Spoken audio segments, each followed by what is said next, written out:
Hola, buenas noches. Eh, Lamento profundamente el retraso acumulado con que se inicia esta clase, especialmente por la gente que se hace un tiempo para asistir a la clase y participar en ella. Pero hoy enganché un tremendo atasco a la entrada de Santiago, se ve que producto de la lluvia, pero luego los atascos continuaron por toda la ciudad y bueno, un trayecto que se tendría que haber hecho en una hora, acabamos por hacerlo en 3 horas y media. Mis sinceras disculpas y bueno, no queda otra que dejar esta clase grabada para uso de todos ustedes. Vamos a ver dentro del módulo comunicación todo lo que guarda relación con retórica. Este es un tema bastante interesante y muy de moda en la actualidad y que es conveniente que también nosotros tengamos un dominio de ello como parte de nuestra cultura general y también como una manera de estar preparado por aquello de las dominaciones a las que somos o intentamos o intentan eh, manipularnos a través del lenguaje. Los objetivos de esta clase son concretamente conocer los elementos esenciales de una narrativa o cuento, dominar algunos recursos de la retórica para darle un poco de color a la cosa, ¿no? De dramatismo y hermosura.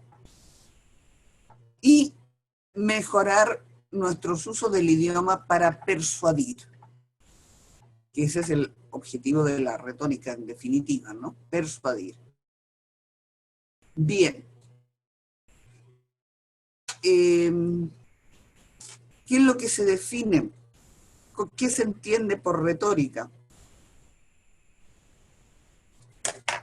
Por retórica se entiende a la vez el arte y técnica del hablar y escribir con eficacia y corrección. Pero ¿qué es lo que mide esta eficacia del hablar y del escribir? Es la capacidad de convencer o persuadir al público en general o al lector.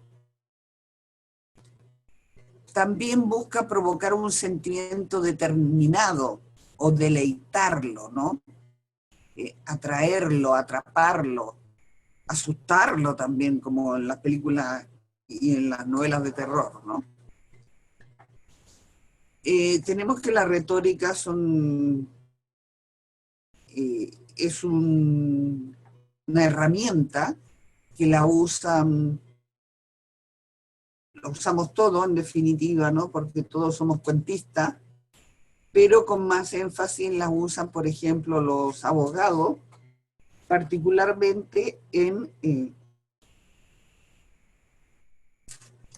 las cortes donde hay un tribunal ciudadano, ¿ya? Porque es a ese tribunal al cual los abogados tienen que convencer.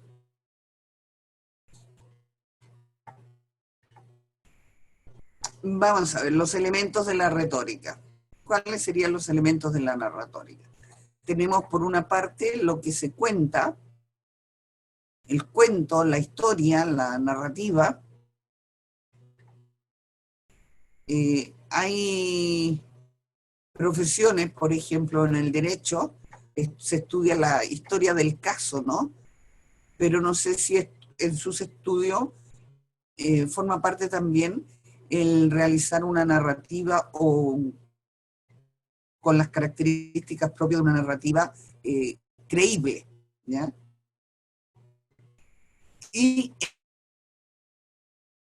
en estos elementos de la retórica tenemos esta narrativa o el cuento y las posiciones que se generan dentro de esta narrativa o cuento.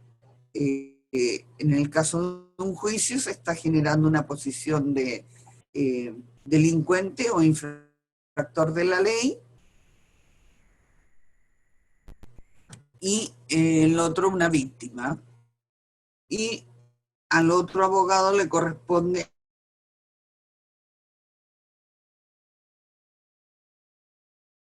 al revés, ¿no? Construir a su cliente como una víctima y al otro, sino como delincuente en la medida que, o infractor de la ley, eh, como alguien que inocentemente lo puso a él en una posición de víctima.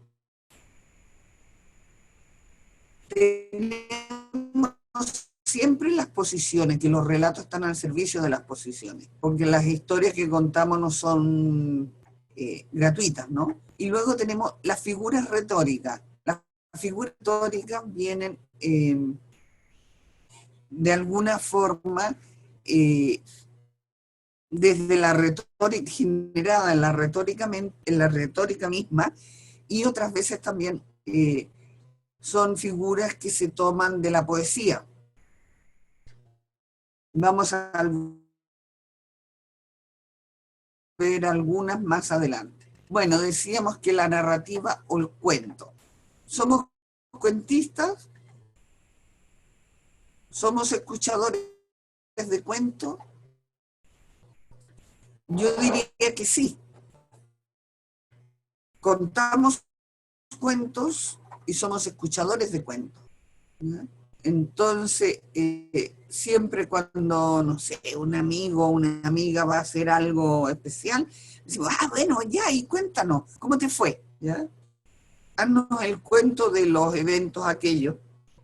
Eh, Siempre estamos contando cuentos, contando historia, una anécdota, un desastre, un episodio de nuestra vida, una enfermedad, algo, en la cual obviamente nosotros nos dejamos bien posicionados, las más de las veces, ¿no? No contamos una historia para dejarnos a nosotros como tontos, como imbéciles, como villanos, como desleales, no. Contamos los cuentos para enfatizar nuestras buenas virtudes y ponerlas de manifiesto. Por otra parte, si ustedes se fijan, siempre estamos esperando escuchar buenos cuentos.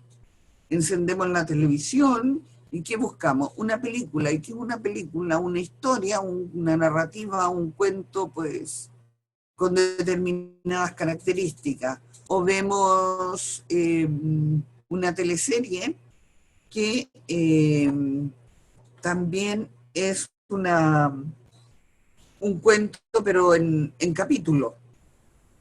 Si nos ponemos agudos y exquisitos y vemos un reportaje sobre los felinos en África, bueno, nos cuentan verdaderos cuentos respecto de estos animales en el sentido de cómo se pelean con otros por el dominio del territorio, quién manda en la manada.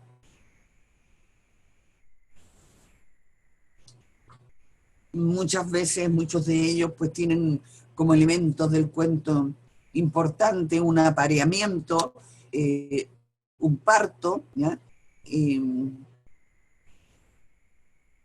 Posteriormente cómo es destronado el jefe de la manada, ¿no? Y cómo quedan de repente, son expulsados del grupo. Incluso esos elementos tan animales también son dotados muchas veces de características bastante humanas cuando se hacen estudios de los animales, ¿no? Y habíamos dicho ya, cuando vimos el modelo de Sarrakov y vimos la narrativa, que una buena historia tiene 6 elementos. ¿Quién? ¿Cuándo? ¿Dónde? ¿Cómo? ¿Por qué? ¿O para qué? Y aquí en el medio, el qué sintió, las emociones presentes. La historia puede empezar por distintas partes, la narración. Tenemos dentro de la literatura un clásico libro de la literatura español, dice, en un lugar de la Mancha de cuyo nombre no quiero acordarme, vivía un hidalgo, ¿ya? Empieza por el dónde.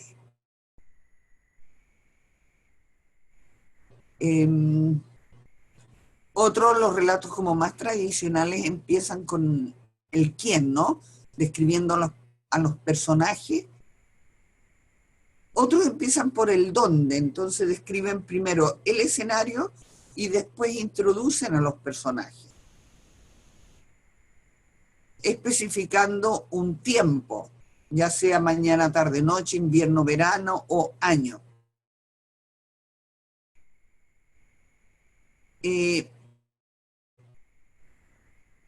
Quién, cuándo, dónde, cómo hicieron ese algo, ¿ya?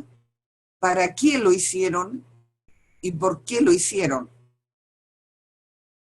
Y el que sintió. El para qué es como la finalidad, ¿no? Toda historia tiene su fin y tenemos un libro de García Márquez, Crónica de una muerte anunciada, que es un libro que empieza por el final, empieza por el asesinato y después describe los otros elementos. Es decir, que no hay un orden establecido para hacer una narración. Sin embargo, y eso es bueno que lo tengamos claro y que seamos agudos de ir atando cabos, ¿no? Porque dijimos que en mediación siempre las narraciones de los hechos son muy desordenadas. Y normalmente la historia que nos cuentan no es muy comprensible. Entonces tenemos que ir estableciendo estos elementos a medida que vamos escuchando. Y eso forma parte del saber escuchar también, ¿ya? Porque si estamos más pendientes de lo que a nosotros nos parece el relato, no vamos a escuchar lo que la gente nos dice.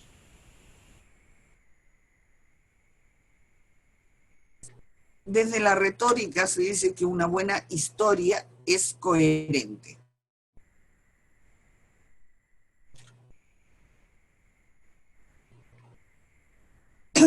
En la trama o la secuencia u orden de los acontecimientos, ordenado con una lógica, ¿ya?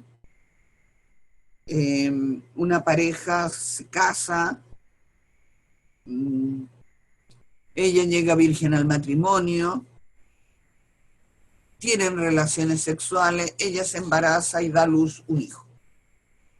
No tenemos que esta virgen da a luz un hijo sin tener relaciones sexuales ni estar embarazada, sino que hay un orden o una trama. También hay un cierto orden y coherencia en los personajes, porque el que es malo es malo, malo, y los buenos son buenos siempre, ¿ya? Y también esta coherencia la vemos en los temas o valores, ¿ya? Si una persona piensa que es justo y es necesario que el niño tenga relaciones con el padre y con la madre, eso se mantiene a lo largo de la narrativa de esta persona, al menos que se descubra algo que haga a la otra persona poco fiable para este menester, ¿no?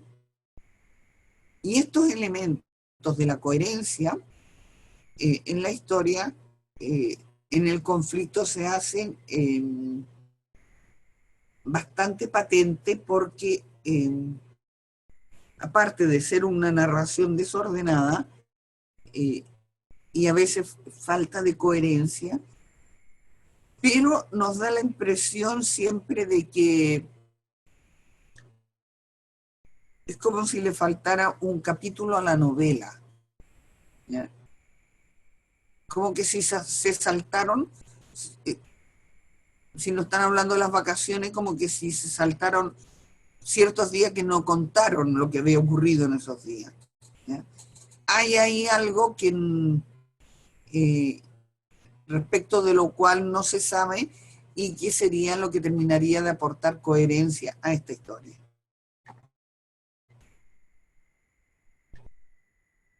Bueno, y las cualidades de una buena narración es la claridad, la brevedad, que sea posible, verosímil, plausible, como mínimo plausible. Plausible quiere decir que puede ser, factible, creíble, ¿ya? Piensen ustedes, estamos en un momento en que ya no hablamos de los hechos ni de la verdad, sino que creamos cuentos acerca del entorno que nos rodea y estos cuentos los hacemos posibles y verosímiles, ¿ya? Y eso está en función del espíritu de la época, ¿no? Porque cuando se inventaron las mujeres chilotas, el trauco, era una historia verosímil y plausible porque el mundo de los chilotes estaba plagado de otros seres, ¿no? Que incidía mucho en sus vidas.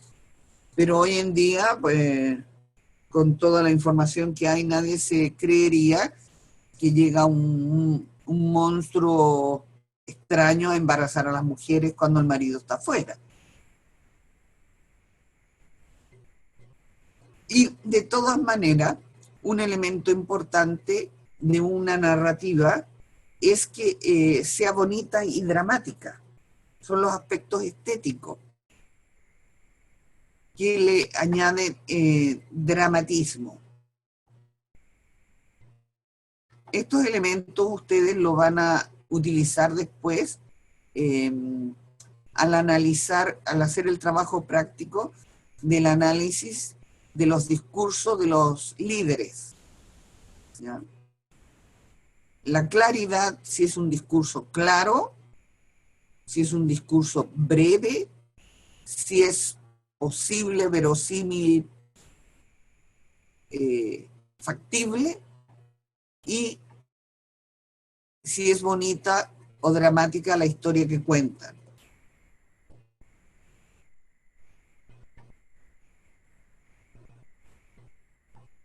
Hemos dicho que no, las historias no son inocentes, las historias posicionan. Y yo no le voy a contar a mi jefe una historia que me quede, en la cual quede yo mal parada, sino que le voy a contar algo que, no sé, por algún mérito mío, ¿ya? No sé, a ver, no, si yo estudié mediación fuera y me invitaron aquí a inaugurar la reforma procesal penal en Temuco, con una conferencia y un taller acerca de la mediación, para introducirla en el mundo ¿no? Y posteriormente di un curso divulgativo en la Universidad de Concepción, seguido de un taller. Bueno, no le cuento eso porque sí, parte de mi currículum, y los currículum nos posicionan o intentamos posicionarnos a través de nuestro currículum como personas preparadas, capacitadas, con ciertas competencias, con experiencia, etc. Entonces, ese interés es como de posicionarnos positivamente, tiene que ver con los derechos que podamos reclamar, evidentemente, ¿ya? Por incrementar nuestros derechos y que queden por lo menos equilibrados con los deberes, que no nos carguen con más deberes que derechos, y las obligaciones morales, ¿ya? Que puedo hablar con una persona cuando estoy negociando cuánto me van a pagar estoy buscando que mis derechos primen, ¿no? Y por eso estoy avalando con mi currículum y mi especialidad y mis conocimientos, mi posición.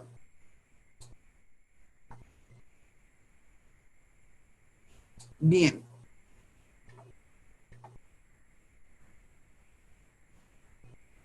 Indudablemente la finalidad de la retórica es la finalidad de la narración y del posicionamiento, ¿no? La primera es que la audiencia acepte lo que se le expone. Esa es la primera finalidad. La segunda, que acepten las conclusiones a las que se llega.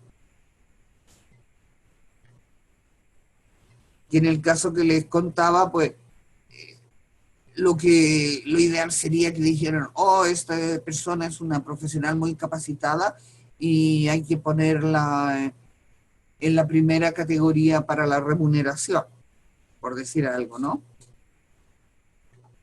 O sea, que acepten esa conclusión de que soy una persona ya top 10. Otra finalidad es que actúen en la dirección señalada por esta o expresada por el hablante, ¿ya? Eso uno no lo va a decir en un cóctel, por ejemplo, va a sacar en cuenta su currículum, sino cuando está negociando una posición, cuando está negociando una remuneración. Entonces, intenta que las personas se mueven en la dirección que uno quiere. Y por lo tanto, que los otros hagan mi deseo. Entonces, en ese sentido, puede haber una manipulación ideológica o, como dicen los retóricos, una seducción política. Y la finalidad última de la retórica es persuadir, convencer, mover la voluntad del otro y ponerla del lado nuestro.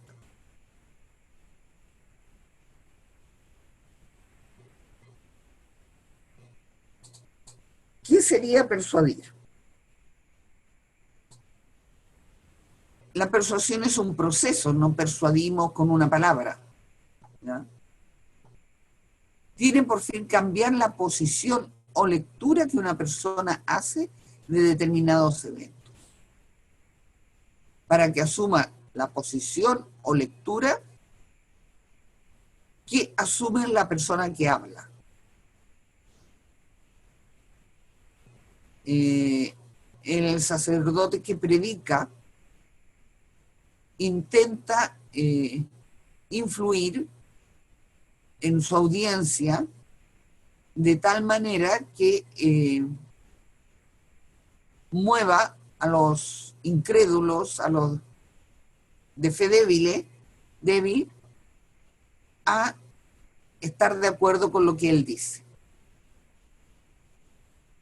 Ese es el final de la persuasión, el objetivo. En este caso tenemos toda la experiencia de cuando nos golpean a la puerta para hablarlo de diferentes dioses, porque hay muchos predicadores por ahí, y la idea de ello es sacarnos de nuestra ignorancia, de nuestra inconsciencia, y asumir la posición de ellos, que es asumir una posición de sabiduría y de conciencia.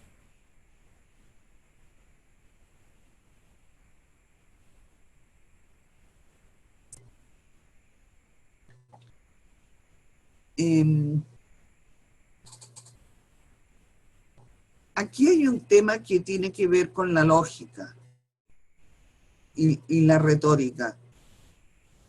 La retórica no necesariamente es lógica, porque un argumento puede estar muy bien fundamentado desde el punto de vista lógico, pero no necesariamente persuade. Un argumento matemático, filosófico puede estar muy bien fundamentado, pero muchas veces acabamos en la conferencia, bueno, Que se lo crea él, si eso le hace feliz, que se lo crea, ¿no? Pero no necesariamente nos persuade. Porque muchas veces los argumentos se pretenden fundamentarlos en pruebas, ¿ya? Dicen, no, dicen, a ver, por último, una prueba de la existencia del alma es que el cuerpo pierde peso cuando la gente muere. Eh, puede ser, no sé.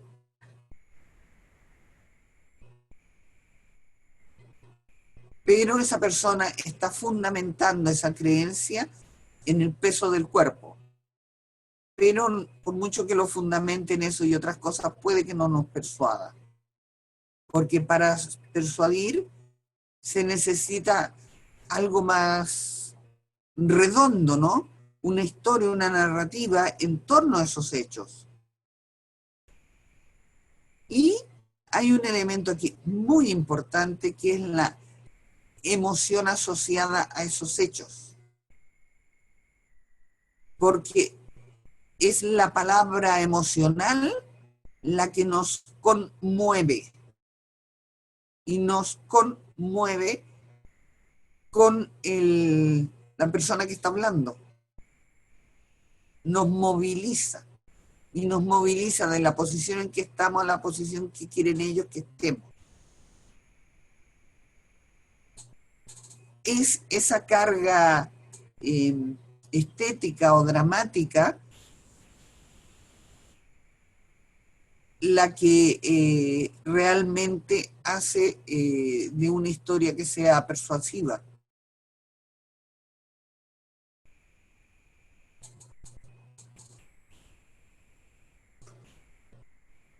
Esto ténganlo en cuenta cuando hagan el análisis de los líderes y sus discursos. Hay un autor que ha trabajado bastante el tema de la persuasión y ha recopilado bastante información respecto a esto. Es un libro un poco antiguo, ¿no? Es de 1983. Berrío es el autor. En el material de estudio del módulo tienen el libro al cual hago referencia.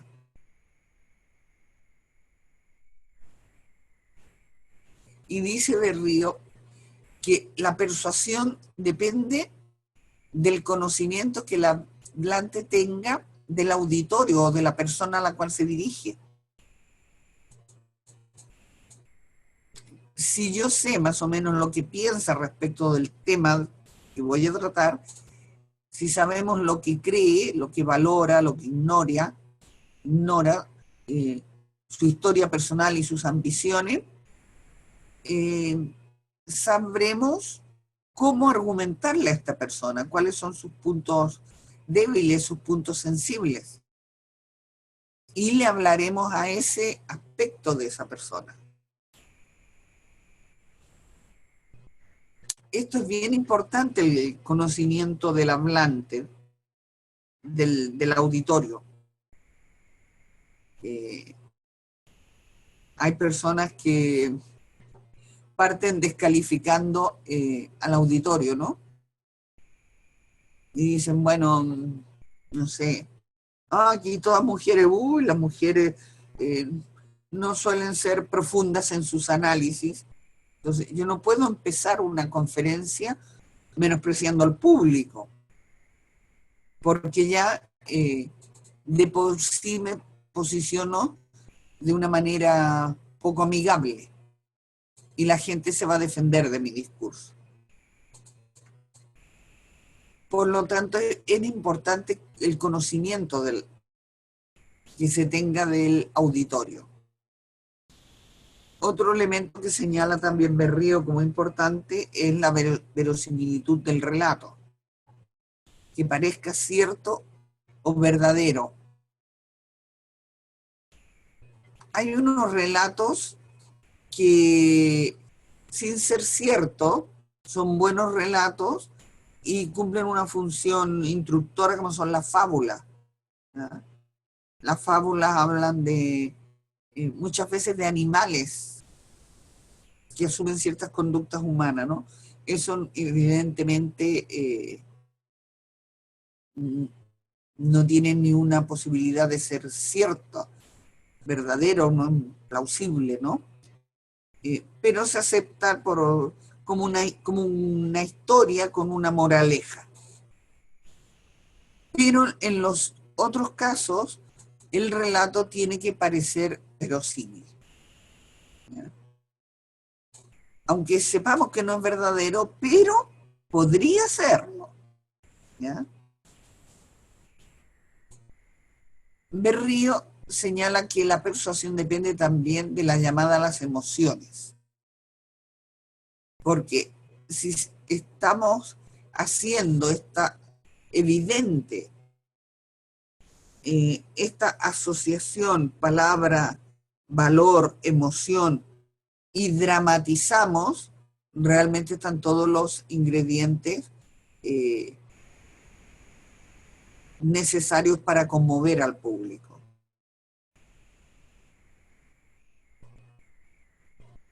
Ustedes lo van a ver en el análisis del discurso de los líderes, si ellos llaman o no a las... cómo utilizan ellos estas palabras emocionales. Y la persuasión, dice Berrío, depende de la retórica, ¿ya? Que la define como el manejo de las palabras, enunciados, frases bonitas, emotivas, lágrimas y gestos.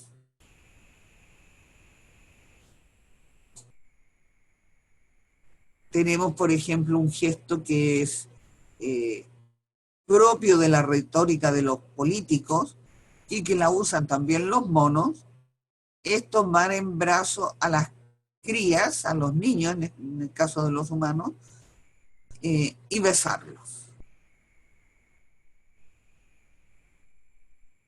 para decir somos buenas personas, ¿ya? Luego también se usa mucho apelar a la voluntad de Dios, aunque la gente no sea creyente. Pero como sienten que el auditorio cree en Dios, se apela a este argumento.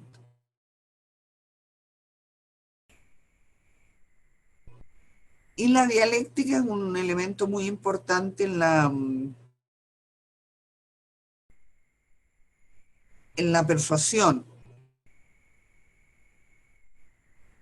Lo define Berrío como el arte de saber interrogar y responder, de exponer una idea con una pregunta muchas veces. Puede ser porque a través de la pregunta ponemos en evidencia una contradicción que vemos. Eh,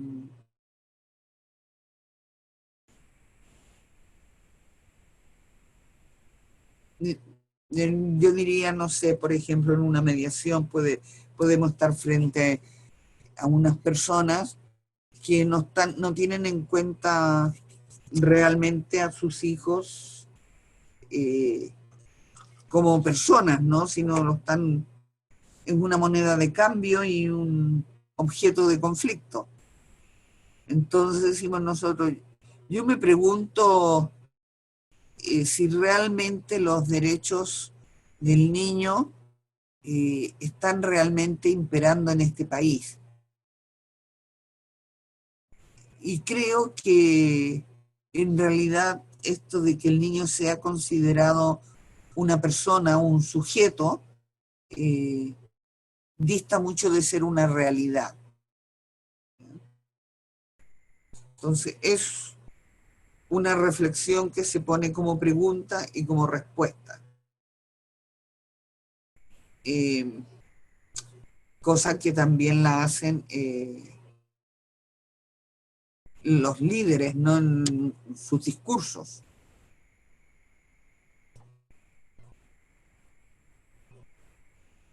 Bueno, con el fin, aquí retomamos lo que hemos visto tanto en las teorías de Austin como de Bakhtin, ¿ya? Con el fin de convencer se dice, hace diferentes acciones y emociones. ¿Ya? Se ordena, por ejemplo, el faraón en Egipto, ¿no?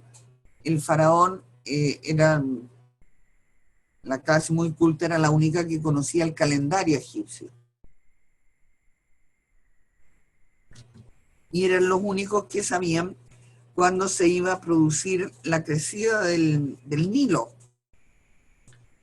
Entonces, el día que se iba a producir la crecida del Nilo, se hacía todo un ritual en el cual el faraón era el oficiador, y el oficiador le ordenaba al río que creciera.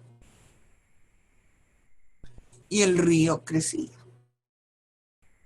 Entonces ellos como que la ciudadanía pensaba que el faraón era un dios, eh, quedaban pero estupefactos con este cumplimiento, ¿no? Eh, También con el fin de convencer se suplica. Eh, Aquí hay un tema, por ejemplo, que es muy distinto en cómo negocian los hombres sus ajustes de salario y cómo negocian las mujeres. Los hombres normalmente aluden a sus méritos, mientras que las mujeres eh, se tiende más bien a suplicar. Es que yo tengo muchos gastos porque mi hijo se enfermó, porque mi hijo, yo quiero que estudie. eh, Se va como inspirando más lástima, ¿ya? Con el fin de lograr lo que se quiere. Y en una sociedad tan machista, eh, muchas veces la única forma de convencer que se le permite a la mujer.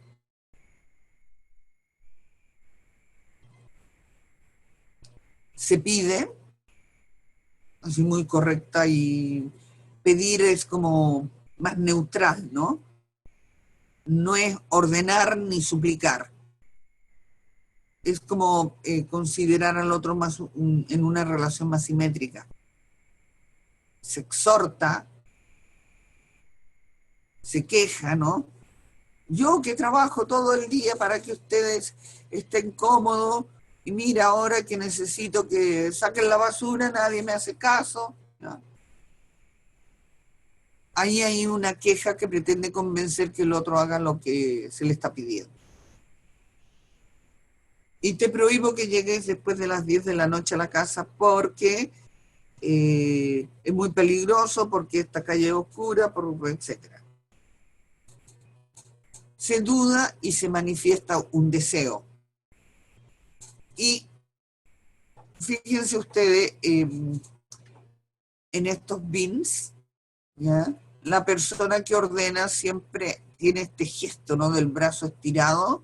Me imagino al faraón ahí diciéndole, y ahora ni lo crece, estirando su dedo y mirando hacia abajo, ¿no? Como la persona que declara su amor y pide su aceptación y la reciprocidad, ¿ya? Eh, Antes se usaba esto que se ponía una rodilla en suelo y se ofrecía el anillo, ¿no? Siempre esto está acompañado de unos gestos.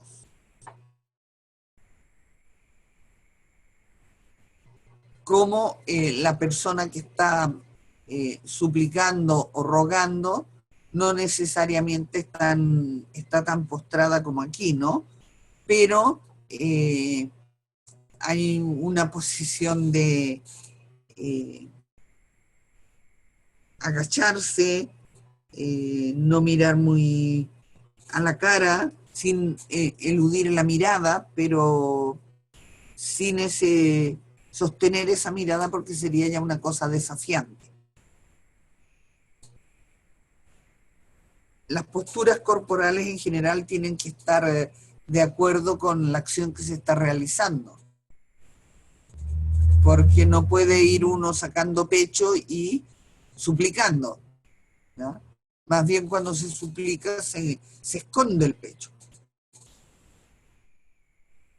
Todos estos son elementos que forman parte de las dramatizaciones y de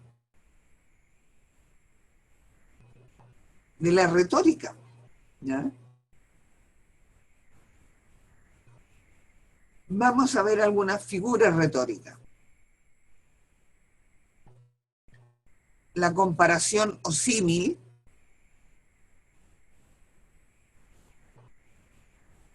hace esta comparación muchas veces como un elemento estético en la poesía, ¿no? Eres blanca como la nieve, ¿ya? Tus ojos son dos luceros.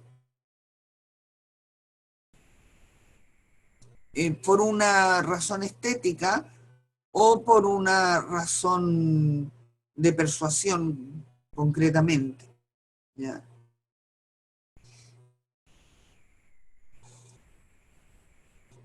La relación esta de comparación normalmente se expresa mediante adverbio comparativo. El cómo, eres tan blanca como la nieve,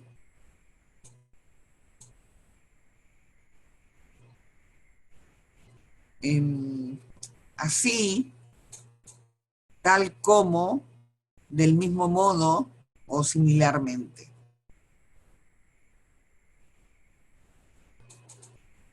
Una figura retórica comparativa sería decir que el gusto por la lectura es semejante a la salida de la oscuridad para llegar a la luz.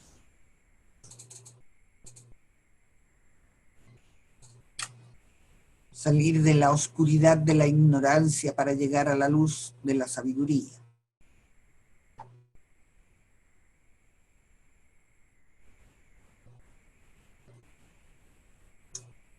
La comparación es un elemento que muchas veces se usa para hacernos comprender mejor.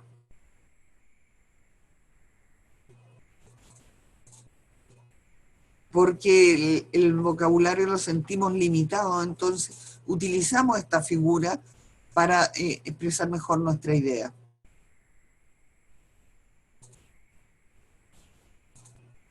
Otro elemento importante dentro de la figura retórica es la metáfora.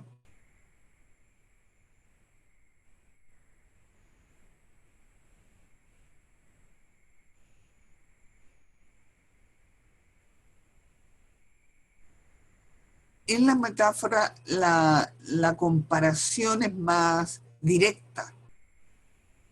No tiene adverbio de comparación como en la otra, sino que se basa en que es semejante una cosa con la otra.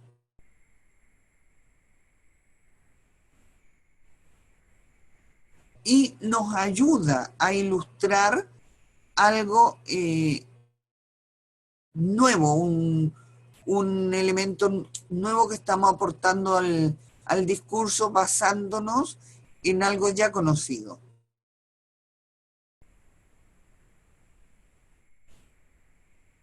Tendríamos aquí un ejemplo, ¿no? De la educación es la luz que ilumina el camino de todo ser humano.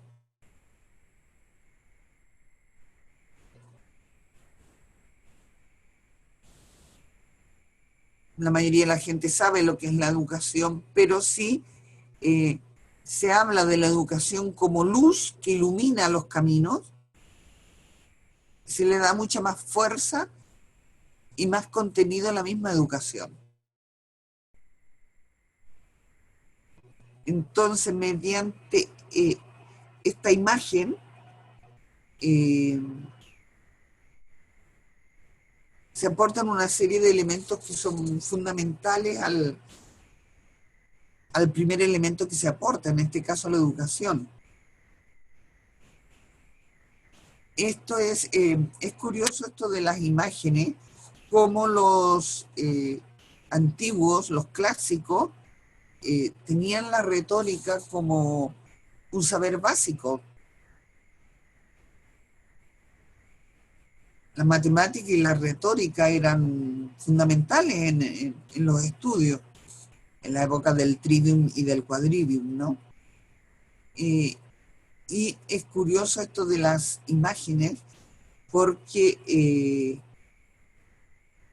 vi un reportaje el otro día sobre el cerebro de Einstein, y se veía que Einstein era una persona con mucha capacidad para ver, visualizar los conceptos físicos. Él se creaba imágenes, ¿ya? Y a partir de esa capacidad de ver las imágenes de los distintos fenómenos físicos, él elaboró todo su desarrollo teórico. Pero los normalitos tenemos que quedarnos con la comparación y con la metáfora, ¿no?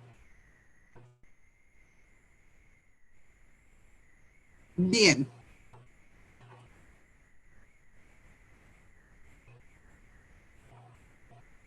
La utilidad tanto de la metáfora como de la comparación radica que mediante una imagen se activan significados que hay y que queremos realzar.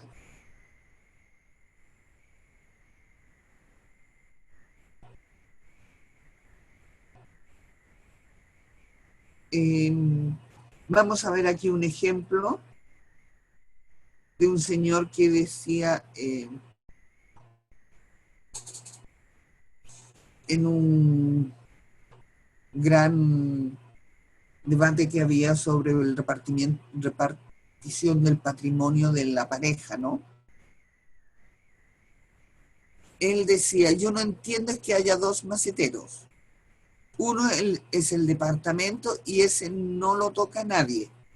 Ese macetero crece y crece y este lo he plantado yo. ¿Ya? La esposa decía que el departamento era de ella. ¿Ya? Y claro, la propiedad había subido muchísimo. Por eso él dice, este es un macetero que crece y crece y lo he plantado yo. Y de el otro macetero que tenían los dos, que son los ingresos económicos de la pareja, y del otro hemos comido todos y lo partimos. Y no crece como el otro porque se lo han comido, ¿ya? Entonces, esta es la imagen que el hablante da de la reivindicación que la otra persona hace del departamento y aquí de los dineros, ¿ya? Como se lo han comido, la planta está muy débil, ¿no? Y siempre están saliendo hojitas chicas. Y el otro, como no se toca, las hojas crecen, crecen y crecen. Bueno, con esta comparación, ¿ya? Con esta metáfora, porque él aquí no compara, es una metáfora, él pretende dejarnos claro la idea eh,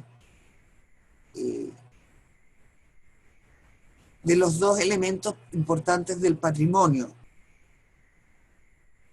Y sí, el departamento iba creciendo como esta planta porque había subido el valor de la vivienda y el otro macetero, que eran los dineros, se iban mermando porque de ahí habían comido todo y los ahorros habían bajado mucho las tasas de el interés que pagaban por los depósitos, ¿no?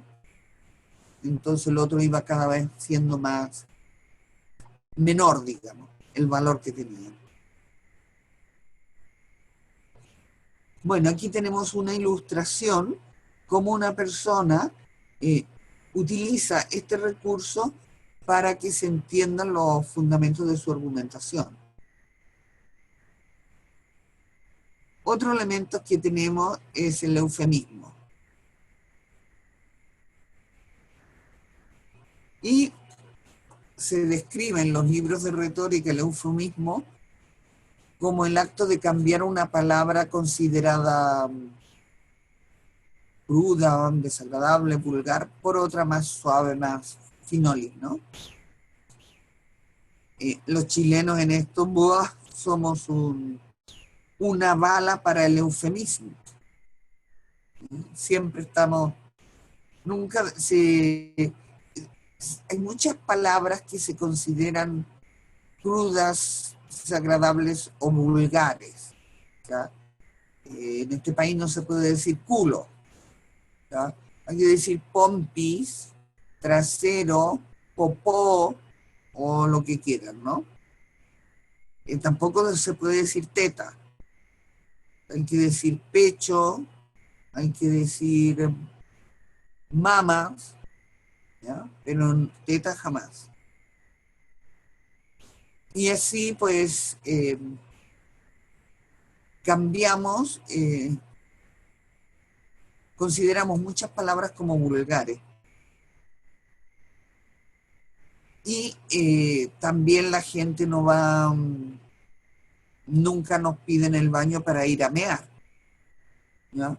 Mucho menos para ir a cagar. La gente necesita ir al baño para lavarse las manos, para repasarse el maquillaje, o porque ya están que se hacen pis, ¿ya? Eso llama mucho la atención de nuestra cultura, ¿no? Hay gente de otros lugares donde son más directos para hablar. Y muchas veces esto está revelando una doble moral, ¿no? Porque son tan finos para esto, pero a la hora de la verdad son bastante groseros en el sentido de decir cosas insultantes a la gente, ¿ya? Entonces se quiere compensar con esta cosa tan finolis, ¿no? Eh, y esto habría que tener cuidado también a la hora de las técnicas de mediación. Porque muchas veces cuando se parafrasean, se eliminan estas palabras que el mediador considera crudo, desagradable o vulgar por otra más suave. Y ahora, por ejemplo, a nadie despiden del trabajo o de la institución, sino que la persona ha sido desvinculada de la institución. Te han despedido, dilo por su nombre, o que ellos lo digan, ¿no?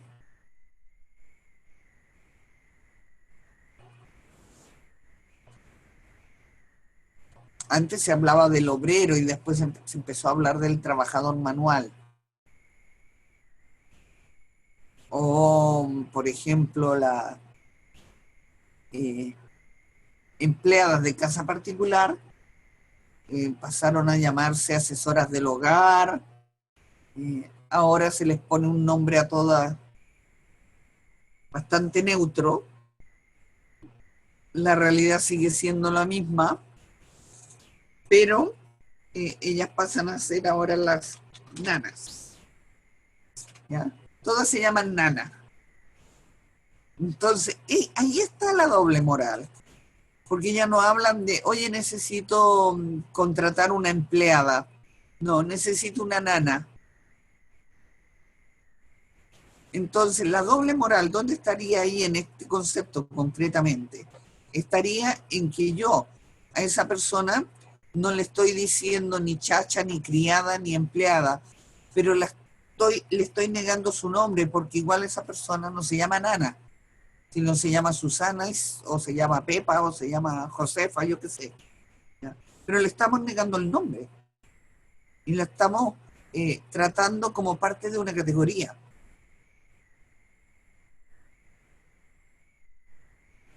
Eso ocurre también mucho con las profesoras, ¿no? Que ahora todos son tías, ¿ya? Entonces las profesoras le niegan el nombre también a las mamás porque todas son mamitas. No, no es señora tanto, señora no sé cuánto, o señorita. Pero hay esta moda del eufemismo con el cual se está cambiando la posición de todo el mundo, ¿ya? Y es curioso porque por un lado se habla de la importancia de la familia, pero al mismo tiempo eh, muchas mujeres y hombres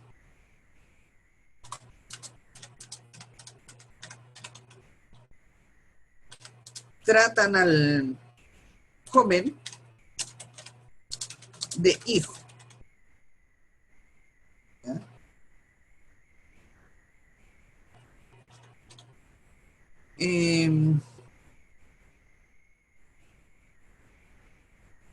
Muchas veces el joven,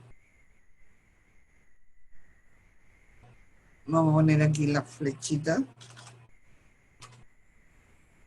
de hijo, pero al mismo tiempo este joven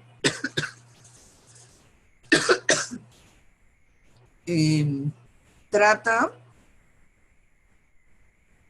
a hombres y mujeres de tío, tía o mamita, ¿ya?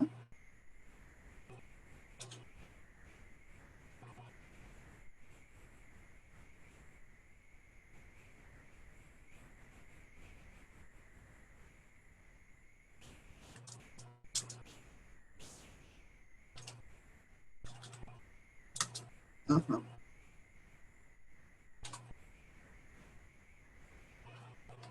Ay, no me sale el símbolo para el otro lado.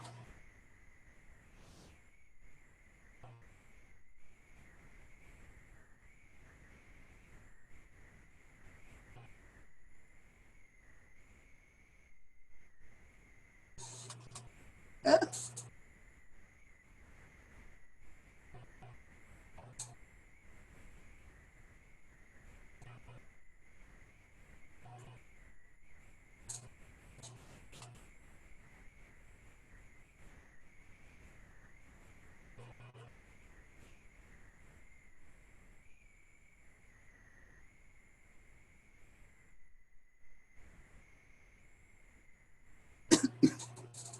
El joven trata de adulto de tío, tía, mamita.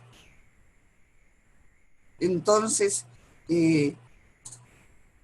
ese carácter sacrosanto de la madre se pierde. Y en la retórica, esto del eufemismo y de... se va como desvirtuando palabras hasta cierto punto sagradas. O sea, no, yo digo, yo no tengo por qué tratar a alguien de hijo o de tía, porque señora me parece una palabra muy noble, señorita también, señor también, joven también. Y ahí está esta doble moral, ¿no? Si queremos tanto a la familia, cuidemos los términos. Y en la medida como que se hace más...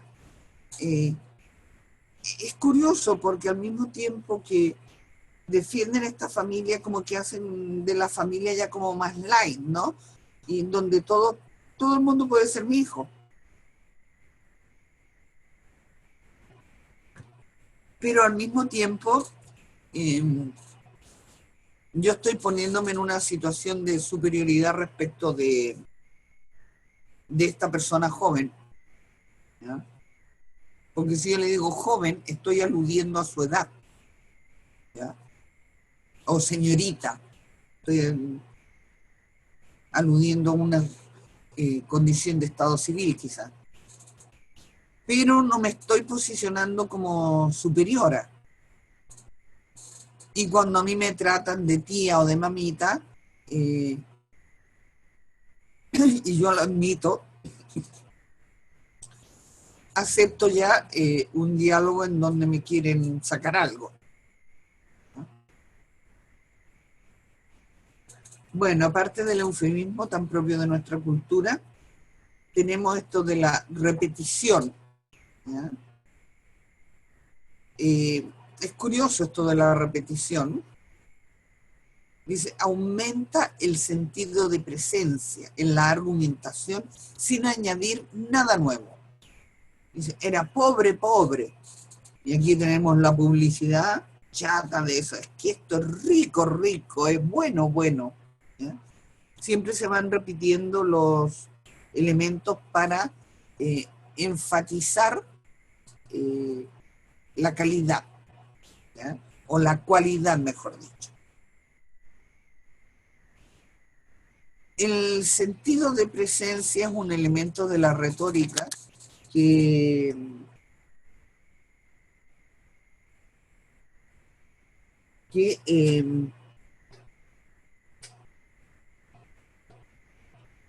está en juego muchas veces cuando las personas describen un hecho y quieren hacerlo parecer como verdadero, describen un montón de detalles, ¿ya? Entonces cuando se discuten a veces las parejas dicen, salen con unos detalles como bien curiosos, porque ese sentido de presencia como que le quieren hacer revivir al otro el momento exacto, ¿ya? Y a veces casi dan risa, ¿no? Y me tocó una vez una pareja que era muy hábiles en esto. Le dicen, no, no, no, le dice, no fue así, no fue eso lo que tú me dijiste, acuérdate, me lo dijiste en un día sábado por la mañana, estaba nublado y tú estabas sentada en el sofá azul, parece que tenían más de un sofá, de distintos colores, estaba sentada en el sofá azul. Y claro, eso es un elemento que a uno como oyente no le aporta mucho, pero ellos aportan, los hablantes, estos detalles para hacerle recordar y revivir el momento al otro y que no diga lo contrario de lo que en ese momento dijo, ¿no?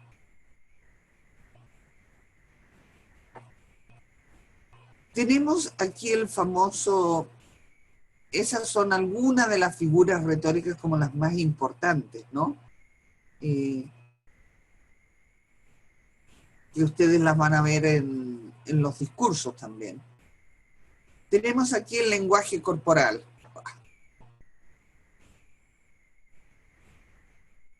Añade gracia y fuerza a las palabras. A veces no es mucha gracia, ¿no? Porque aquí tenemos a Hitler, que no es que le añada precisamente gracia, pero sí que le añade fuerza, ¿ya? Y esto puede ser a través de la posición de las piernas, los movimientos de la cabeza, de los brazos, los puños, un uso elocuente de las manos y de los dedos, la expresión de los ojos, la forma en que miran, etcétera, ¿no? Estas son 4 fotos en una. La vamos a agrandar para que las vean.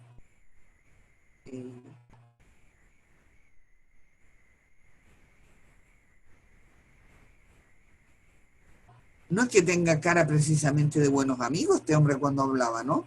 Por lo menos aquí. Está como enojado. Ahí señala a alguien como, no sé, siempre indicar con el dedo es como elegir a alguien a dedo arbitrariamente o culpabilizar, ¿no? Aquí está doblando los puños, no con señal de fuerza. Y aquí la expresión radica básicamente en la cara. Y aquí tenemos la expresión de la cara mirando hacia arriba. Interesante la expresión, ¿eh? Pero estos son elementos fundamentales en toda retórica y en todo discurso. Y normalmente la gente es asesorada para dar una determinada imagen. Y dentro del lenguaje corporal hay elementos que tienen que ver, a los antiguos les enseñaban que la dicción es muy importante, la forma de, la manera de hablar. A Marco Enríquez Onimami se le enseñó dicción porque él hablaba en principio mucho más rápidamente que lo hace ahora. Ahora él habla bastante más lento, pero porque fue sometido a un entrenamiento al respecto, porque hablaba a tal velocidad que era difícil entenderlo.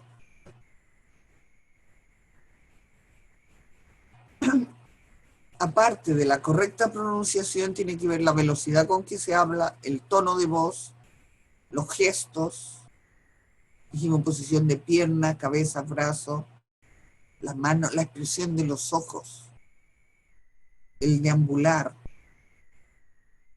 la forma de ponerse la toga de los abogados, ¿no? Los abogados en los juicios, en muchos países todavía van vestidos de una manera particular, ¿no? Los más adornados son los ingleses que van con esas pelucas, pero en general van vestidos con algunas cosas de organzas y esas telas blancas y con vuelitos y cosas. Y forma parte de del estatus que se le quiere dar a la persona que está desempeñando esa posición.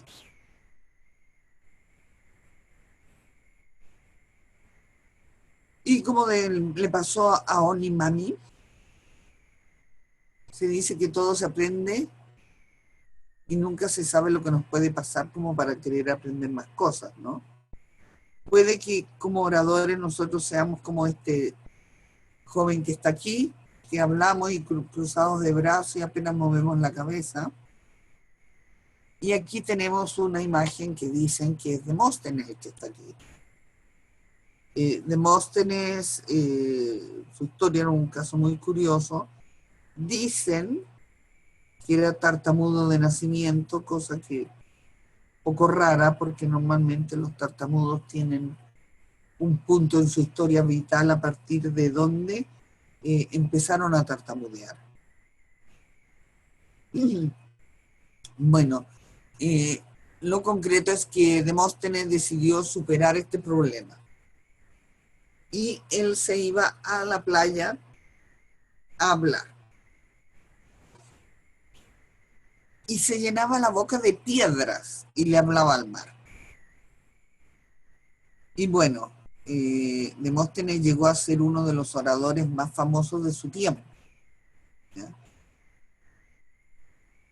De la misma manera, las personas que actúan en el teatro son personas que han recibido un entrenamiento para eso, han estudiado teatro y se le han enseñado todas estas herramientas y cómo utilizarlas para su provecho. Tenemos aquí,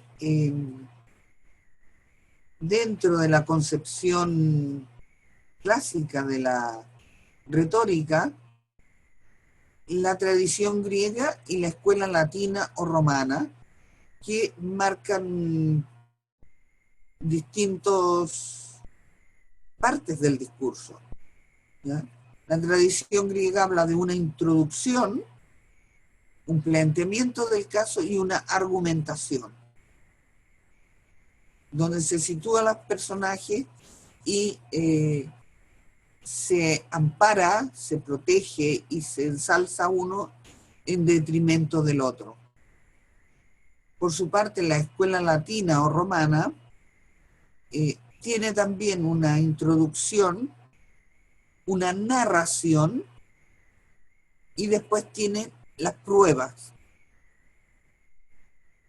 donde dentro de las pruebas se hace un resumen, ¿no? Y finalmente se presenta la conclusión del caso. Hay como una estructura bastante más quizás compleja, ¿no? La escuela latina o romana, pero aquí se habla concretamente de la narración, cuando aquí se habla del planteamiento del caso, ¿ya? Y que los abogados estudian ahora como la presentación del caso, o la teoría del caso.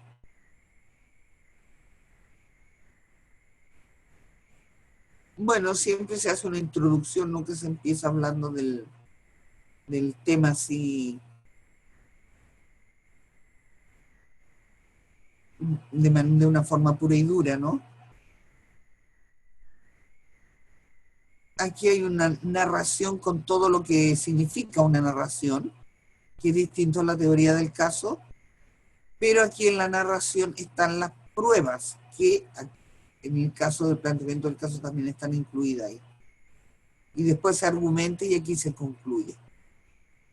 Es como más sutil la escuela latina. Bueno, dijimos que las cualidades de una buena narración son esas. Y vamos a ver aquí un trozo y vamos a intentar dilucidar qué figuras retóricas están poniendo para el juego, el sujeto, ¿no? Es el mismo caso del departamento y los dineros, que él, como no se comprendía con los maceteros, pues argumenta de otra manera. Y le dice a ella, yo voy contigo de viaje. Yo tengo 2 pares de zapatos y te dejo un par a ti para que andes. Y vamos al Polo Norte. Por el camino nos hemos gastado dinero en esto, esto y esto. Y cuando estás en el Polo Norte y tienes 40 años, resulta que no tienes zapatos.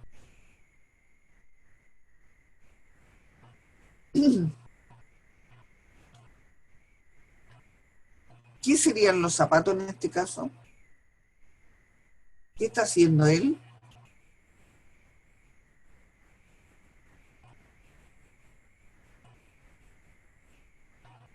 Está haciendo una comparación.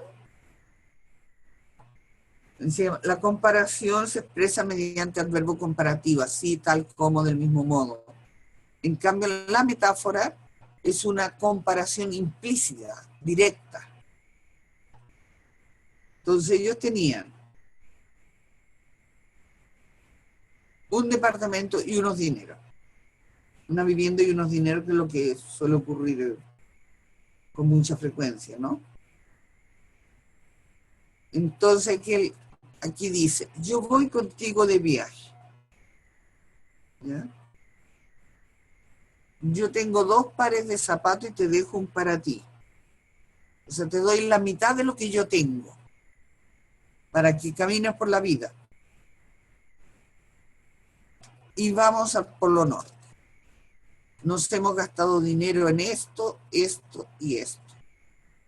Y cuando llegas y tienes 40 años, resulta que no tienes zapatos porque se ha gastado los suyos y la otra le gastó los suyos. ¿Ya?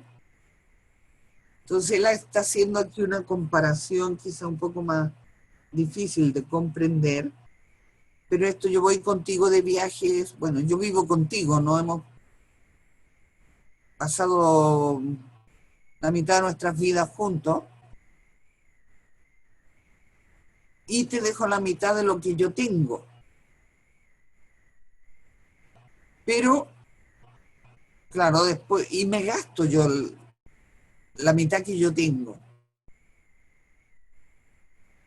Y que dice, tienes 40 años y no tienes zapatos. ¿Ya? Aquí él juega de una manera doble con el tema de los zapatos, entonces no queda claramente muy claro lo que dice, porque por una parte está aludiendo a los recursos que se gastaron en el viaje, ¿ya? Y por otra parte, al dejarle en la mitad, que se refiere al departamento, resulta que llega a los 40 años y no tiene zapatos. O sea, el dinero lo da gastado, ¿no? Pero no tiene una vivienda, porque él se ocupó todos esos recursos que podía haber invertido en una vivienda para él, la gastó pues, en viaje al Polo Norte. ¿Ya? Una manera bastante dramática de conmoverla a ella por el tema de, de la vivienda, ¿no? Porque la vivienda efectivamente estaba a nombre de ella, pero el tema es que habían acordado que al margen de quien estuviera inscrita, era de los dos. Y por ahí en una pelea, ella le dice a él que el departamento es de ella. Y ahí intervino una abogada que le dijo, si la escritura está a nombre tuyo, es tuya. ¿Ya? O la puedes reclamar como tuya, al margen de otros acuerdos que pueda haber, ¿no?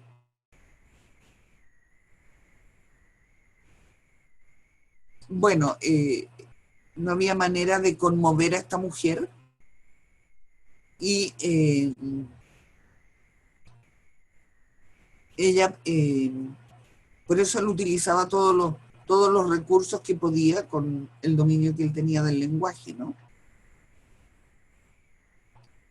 De la misma manera, hay metáforas que forman parte de la cultura del saber popular y están en el mundo de las significaciones de las personas que viven en ese momento.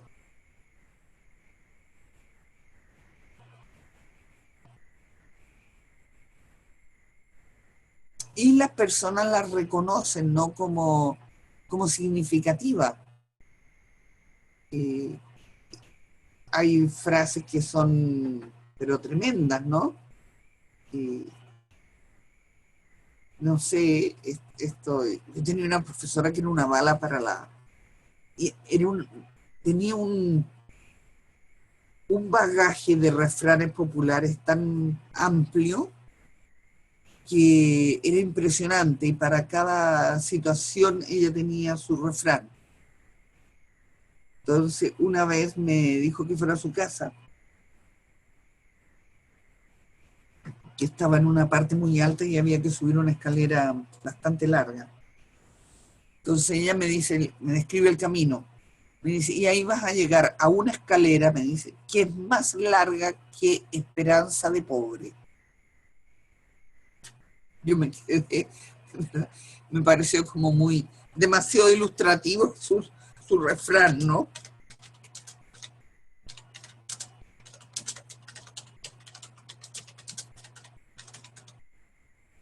Eh,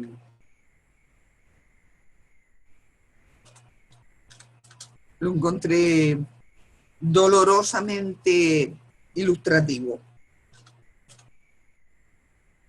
Una vez lo repetí en clase y me sale un estudiante y me dice, ay, profe, me dice, no sea mala.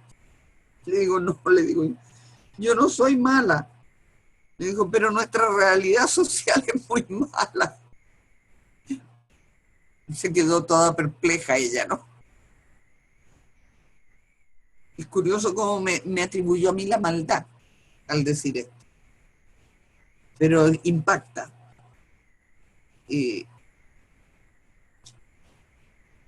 Los jóvenes son muy creativos en esto de generar dichos, ¿no? Y son muy dinámicos porque los dichos que eran propios de un momento eh, no valen a los 5 años, ¿ya?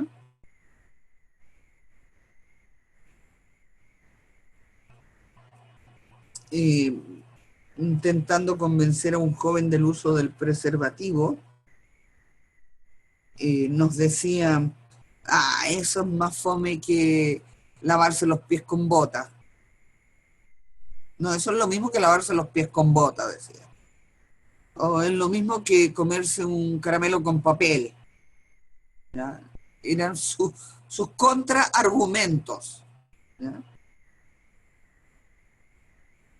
Entonces son muy, muy gráficos de lo que se piensa, ¿ya? Comerse un caramelo con papel eh, es, para ellos era esto de el roce piel a piel era como lo más importante, ¿no? Em, Lavarse los pies con botas, eso ya es ilógico, es una comparación como lógica, ¿no? Pero no dejan de tener ciertas eh, significaciones, todas estas expresiones populares, y sería muy interesante hacer un análisis de ellas, ¿no?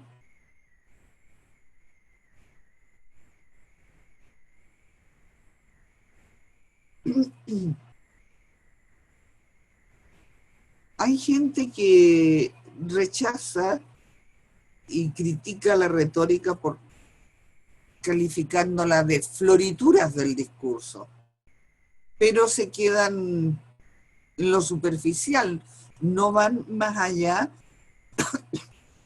al considerar cómo estos elementos están aportando al significado y sobre todo a la persuasión, ¿ya? Y aquí tenemos también otra relación con el parafraseo. Veíamos el parafraseo que había que tener ojo eh, con el eufemismo, ¿no? Y en este caso, el parafraseo tendría como que decodificar la metáfora o desmetaforizar el discurso para llamar las cosas por su nombre, haciendo explícito lo que se quiere decir y decirle a este señor, a ver, perdón, me he perdido. ¿Qué es lo que usted quiere decir concretamente eh, con los zapatos? Cuando habla de zapatos, ¿a qué se está refiriendo concretamente? Cuando habla de viaje, pues quiero entender que se refiere usted a la vida conjunta, al caminar por la vida, pero hay que traducir particularmente esta intervención, ¿no? Que no queda nada de claro. ¿Qué es lo que quiere decir con eso? Con esas palabras, ¿no? Siempre hay que saber en el parafraseo dónde están los nudos de la, del significado. ¿Ya? En este caso parece ser zapato y viaje. ¿Ya? Me voy contigo de viaje. Y en el parafraseo habría que eh, desmetaforizar el discurso cuando se hace incomprensible, ¿no? Porque no siempre las metáforas hacen más comprensible el discurso de las personas.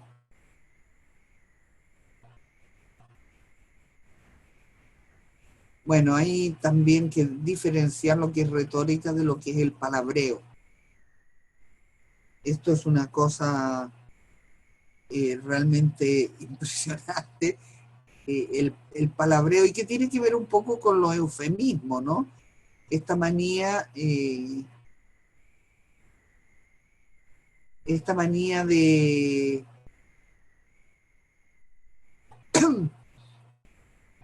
no decir las cosas por su nombre. Y se habla, por ejemplo, del crecimiento negativo de la economía. ¿Cómo puede haber un crecimiento negativo de la economía? Eso es lo mismo que decir que el niño creció para abajo, ¿no? O sea, crecer, eh,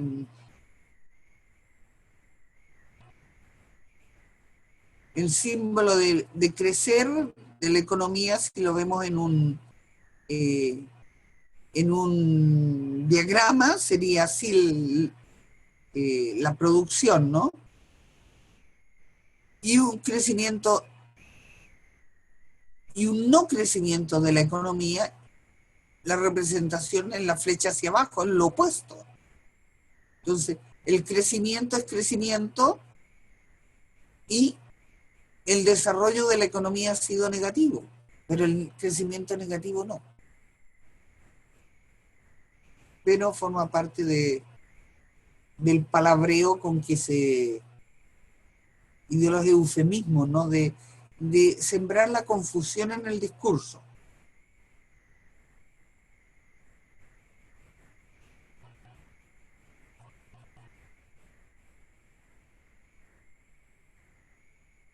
Bueno, aquí tenemos a un sujeto, esto es lo más grande que me salió, no lo pude ampliar más porque se pierde.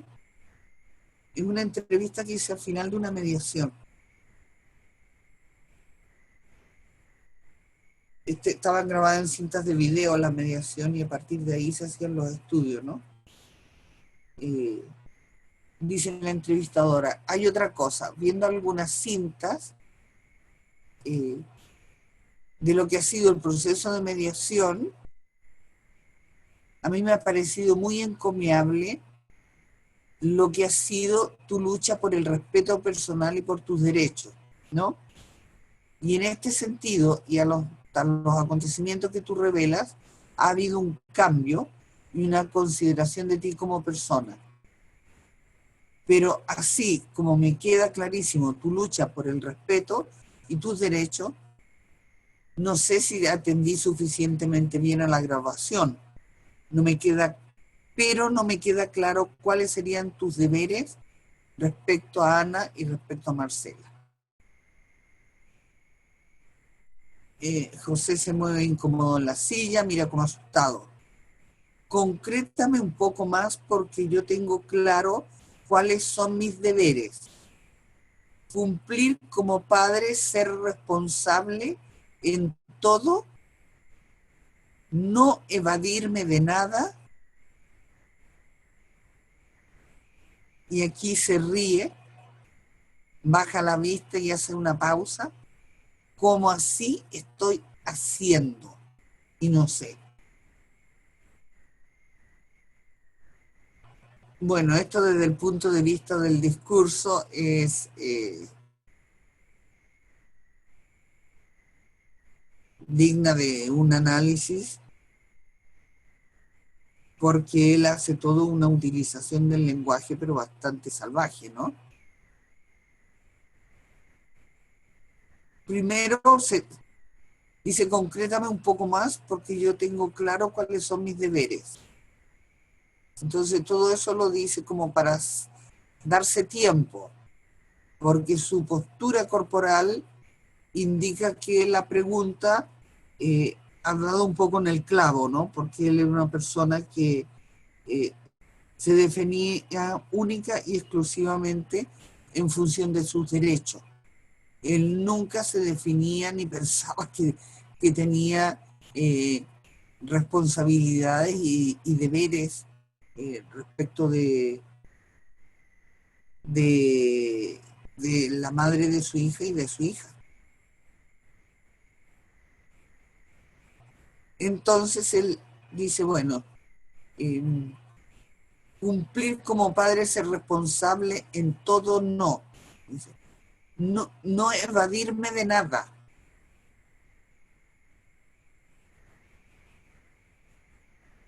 Y aquí está este gesto que es lo que despista en este caso, ¿no? Se ríe, ¿ya?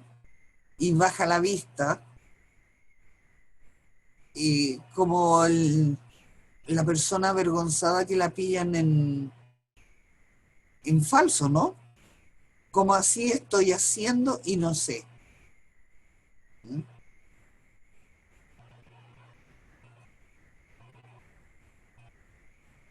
Hace aquí una pausa entre el enunciado previo y después dice evadirme de nada.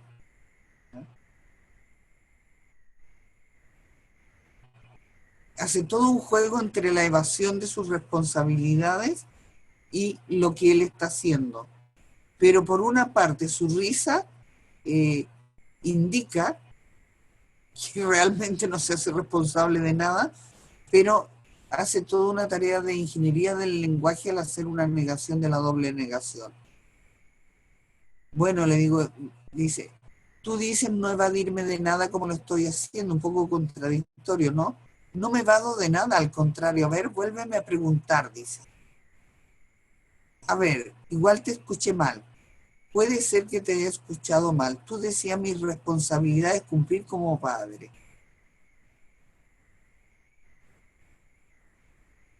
Y no evadirme, ¿ya? Claro, aquí estaba el nada que él incorpora, porque si quitamos el nada y no evadirme como lo estoy haciendo, incorporo una negación de la negación para dejarlo en afirmativo, ¿ya? Entonces, claro, por una parte con el gesto dice una cosa y por otra con sus palabras está diciendo otra totalmente distinta, ¿ya? Y al final dice, bueno, entonces te he entendido mal, le dice la entrevistadora. Me has entendido mal. No hacerlo en el sentido negativo, como ahora no lo estoy haciendo.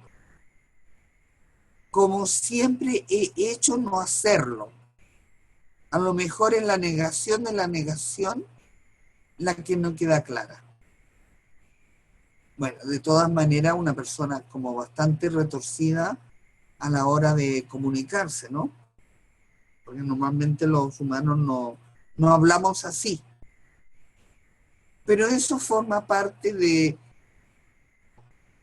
esto sí que ya es floritura del lenguaje, forma parte de cómo podemos utilizar el lenguaje para persuadir al otro o para escapar cuando nos sentimos acorralados, ¿ya?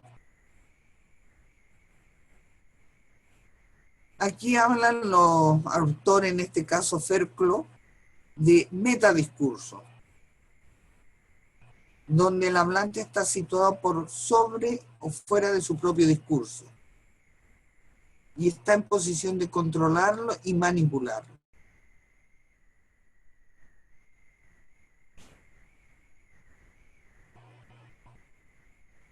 Y aquí habla Ferclo también de ingeniería semántica o lingüística.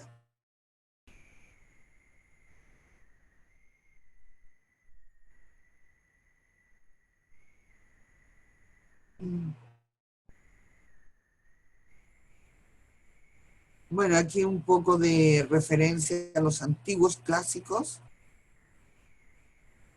Platón decía que las leyes y los instrumentos persuasivos actúan sobre la conducta. Es decir, el legislador actúa persuadiendo y generando obediencia voluntaria a las leyes, que no siempre es racional esta obediencia. Apela a la emoción, muchas veces al temor de las consecuencias. Y a él se recurre cuando se dan consejos legales.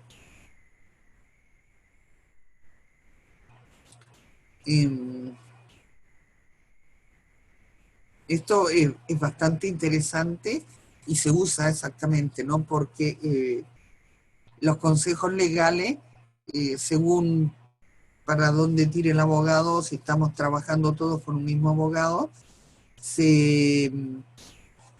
ahí los abogados, con tal de que las personas firmen, están recurriendo a amenazas, y no solamente a los abogados, ¿no? Hay mediadores que van a rajatabla y van en busca del acuerdo, pero a lo bestia, ¿sí, no? Contaba en el otro grupo una persona, participante del magíster, que por las circunstancias de la vida le tocó ir a mediación.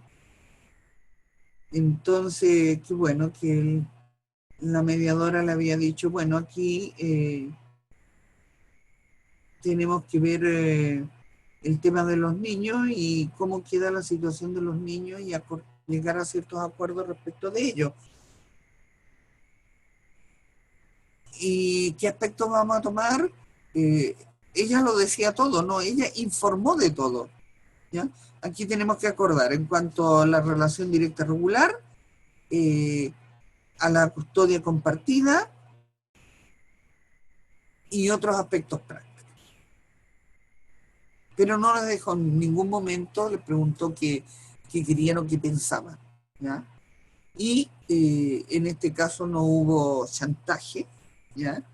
No, no apeló al temor, ¿ya?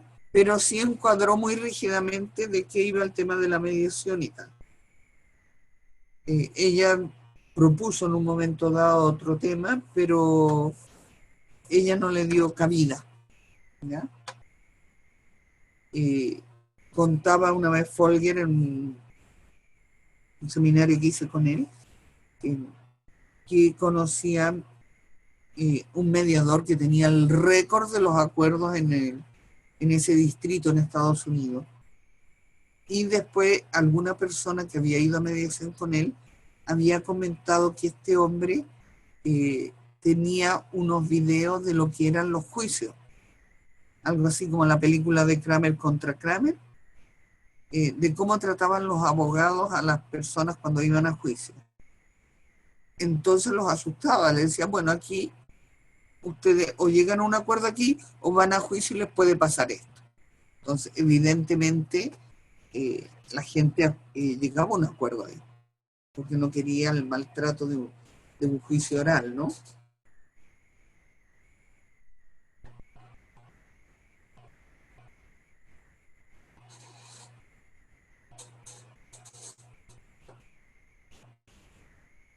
Bueno, se habla en la actualidad, ¿no? De las dos caras de la moneda.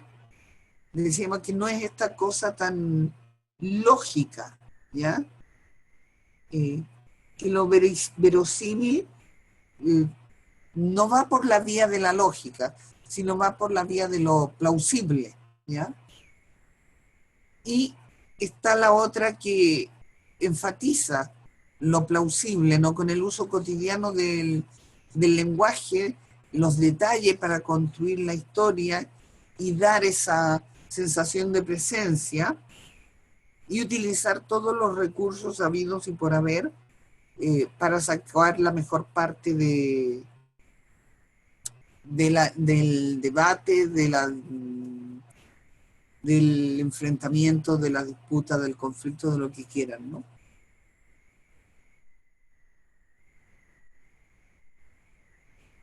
Y Billy es una persona que, este autor del texto que se cita aquí abajo, que también lo tienen en el material de estudio, tiene un libro muy interesante que se llama Argumentar y Pensar, o Argumentando y Pensando, una aproximación retórica a la psicología social.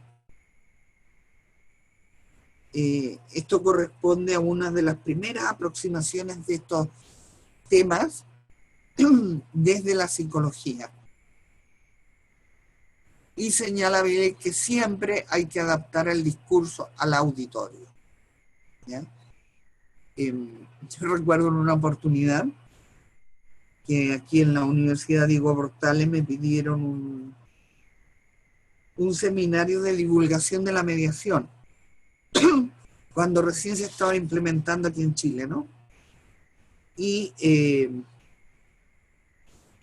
fue bien interesante porque habían desde personas que eran profesores de la universidad, personas que estaban en el Ministerio de Justicia, y habían también líderes comunitarios,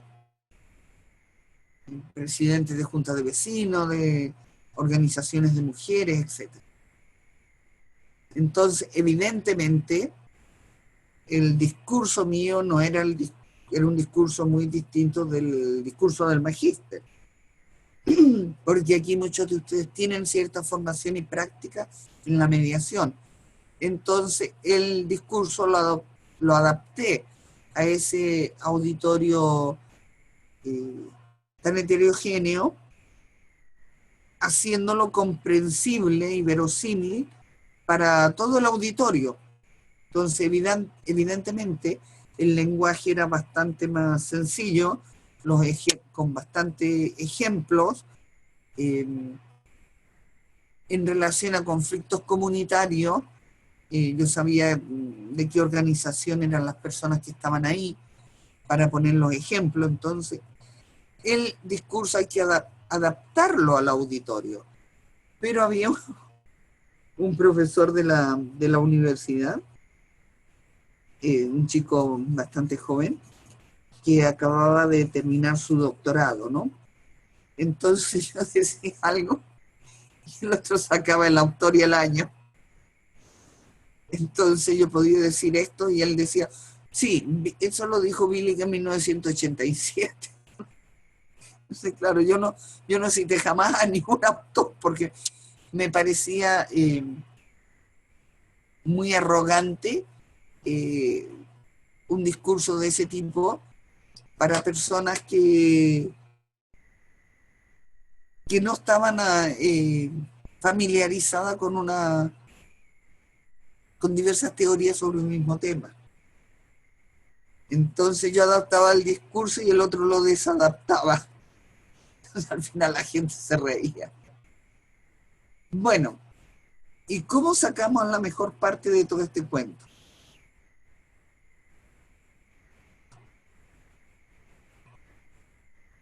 Fíjense ustedes lo que dice este señor Morrow, 1960.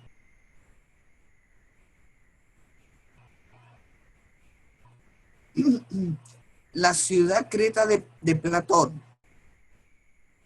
una interpretación histórica de la ley. ¿Eh? Dice, la persuasión es el modo de accionar sobre el alma, por oposición a la coacción. O sea, yo te puedo meter miedo, te puedo amenazar para conseguir algo. La otra alternativa es que te persuada. Y en esa persuasión vimos que los argumentos no son entidades aisladas, sino que pertenecen a géneros del discurso o a lo que Foucault llama las formaciones discursivas. Y Bakhtin hace una división de los géneros del discurso en primario y secundario.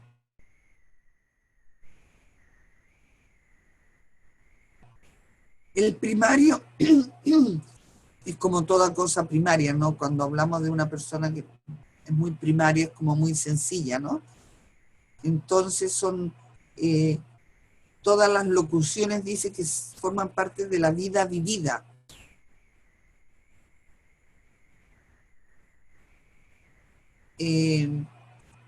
Se queda como en lo concreto, ¿ya? De la vivencia. Y recoge también Bakhtin lo que habíamos hablado, ¿no? De lo impensable, el límite moral que hay entre lo pensable y lo impensable. O sea, a mí no me piden que yo le pegue a este niño porque hizo algo indebido, porque a mí pegarle a un niño es algo impensable, no forma parte de mi moral, ¿ya? Y estos géneros discursivos primarios hablan de estas relaciones directas, no inmediatas, de las situaciones y lo que decimos de los demás. Por otro lado, el género discursivo secundario es una elección. Optamos, ¿ya? Y decimos, esta elección, lo dice Bakhtin, está determinada por la naturaleza de la situación de comunicación. Las consideraciones semánticas o temáticas, la composición particular de sus componentes, la situación en que se habla, ¿ya? Indudablemente el género discursivo secundario es una elección porque si vamos a un juicio tenemos que hablar en un lenguaje legal, ¿no? Porque es lo que se habla en un juicio. Como si vamos a una iglesia del tipo que sea, tenemos que hablar del lenguaje de esa religión particular. Tenemos aquí otro ejemplo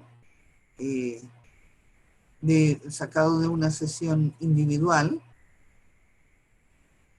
que dice Ana, dice, esta cuestión económica sí que puedo perfectamente borrar lo que ha pasado y considerarlo como un hecho de una separación dura, muy traumática. Pero me siento estafada. Lo vuelvo a repetir, lo habéis oído 20 veces.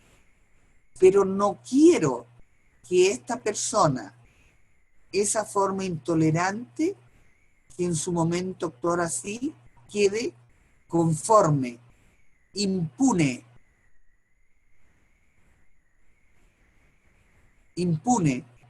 con este 50% que él reclama como un derecho universal. Bueno, habría que verlo, ¿no? Porque realmente se portó mal, ¿no? Entonces, claro, aquí ella utiliza en esta situación un discurso un tanto contradictorio porque está señalando, se posiciona primero como una persona muy comprensiva, ¿no? Que puede borrar el pasado, considerarlo como un hecho duro, pero dice, me siento estafada. Ella habla de estafa aquí. Y habla de que esa persona no quede impune, ¿ya? Entonces, por una parte, al principio, al hablar de una separación dura muy traumática, está utilizando un lenguaje que ella puede vivenciarlo relacionarlo con la experiencia vivida. Pero a partir de esa misma experiencia vivida vienen sus emociones, que dice, me siento estafada. Y ahí ella cambia a un género de discurso secundario, en el cual habla de y utiliza términos que son propios de una determinada disciplina, ¿no? Estafa, impune, o sea, si hay una estafa, tiene que haber un castigo y no tiene que quedar impune, ¿ya? Habla de derecho universal. Ella se está posicionando claramente aquí dentro del género discursivo legal, ¿no? Y de derecho universal habla. Porque él no es merecedor de ese derecho universal porque se portó mal. Entonces, el género de discurso se establece por razones estratégicas. Depende del fin que queramos lograr. Además de que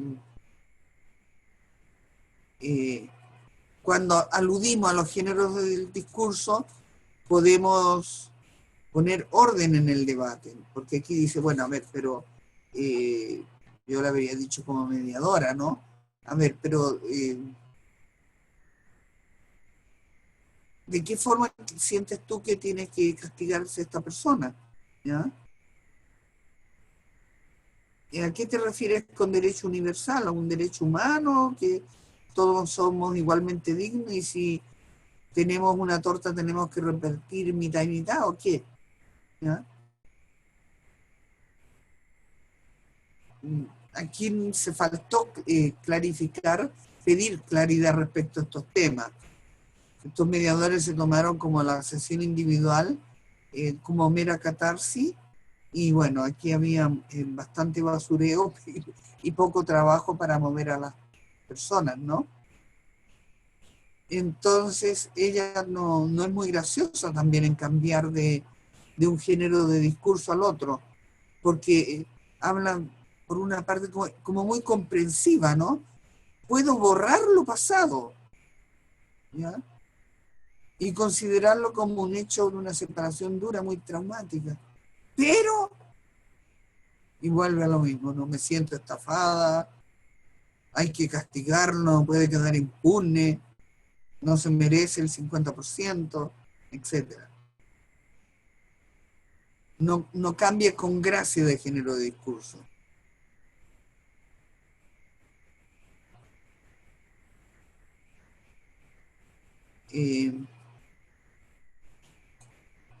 Es muy normal, esto es un cambio con gracia del género del discurso, ¿no? Y si estoy hablando desde un plano de lo socialmente aceptado, o sea, de lo que impera en la cultura, ¿no? Pero yo voy más allá de esos simplismos, ¿ya? Ahí está la gracia. Yo voy más allá, soy más profundo, miro más lejos, ¿no? Voy a las razones morales, por ejemplo. Bueno, los debates no discurren eh, no discurren solo dentro de un género de discurso, sino que recurrimos a otros, nos apoyamos en otros para darle más fuerza a una idea determinada o para rechazar otras ideas. Y ahí tenemos que se ponen los géneros de discurso en diálogo, que se dice.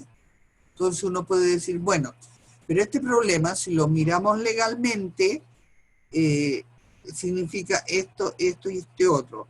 Pero si lo miramos antropológicamente, significa esto, esto y otro. Y también podemos mirarlo religiosamente, y eso significaría esto otro. Entonces ahí estamos viendo, poniendo en diálogo una concepción legal, otra antropológica y otra religiosa.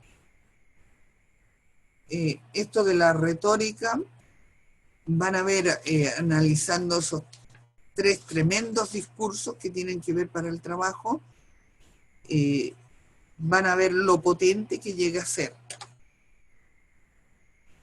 en personas que son bastante diferentes por formación misma, ¿no? Y en la retórica, de repente los gestos son, pero tremendos, ¿no? Los gestos pueden ser muy decidores.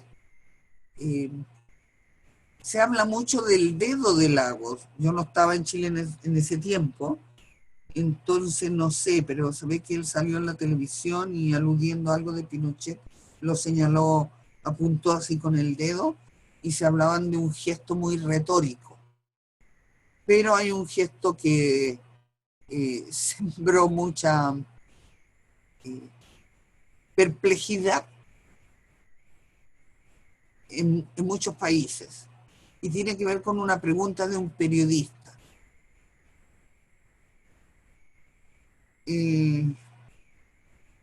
No sé quién era, pero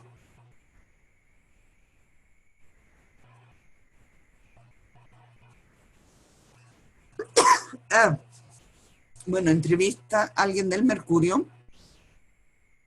a este señor inglés, a Sir Derek Jacobi, que debe haber sido de la Cámara de los Lores, o de alguien del sistema judicial inglés, ¿no? Le pregunta, ¿qué le pareció que cuando Pinochet regresó finalmente a Chile en razón de sus enfermedades, se pusiera de pie, desafiante, en el aeropuerto de Santiago? Contesta Sir Derek.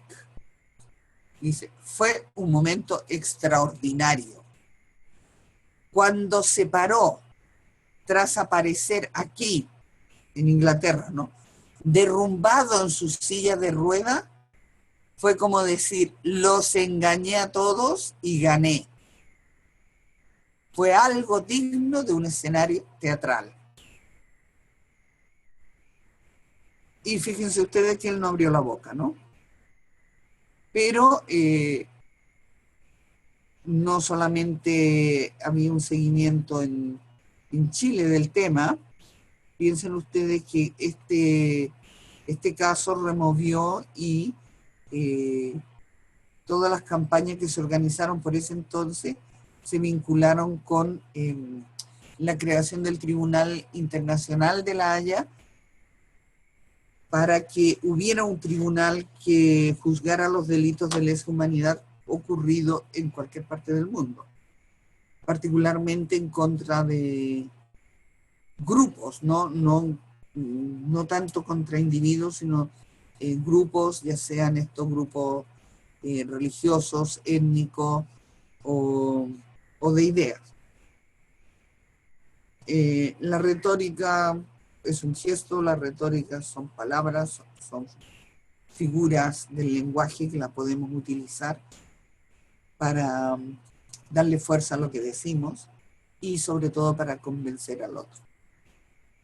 Miren ustedes los discursos, hagan el trabajo, y lamento que la clase solamente haya quedado grabada, pero realmente esta ciudad necesita muchas redes de metro para que haya menos autos en la calle, porque no pueden haber estos colapsos cuando caen 4 gotas de agua.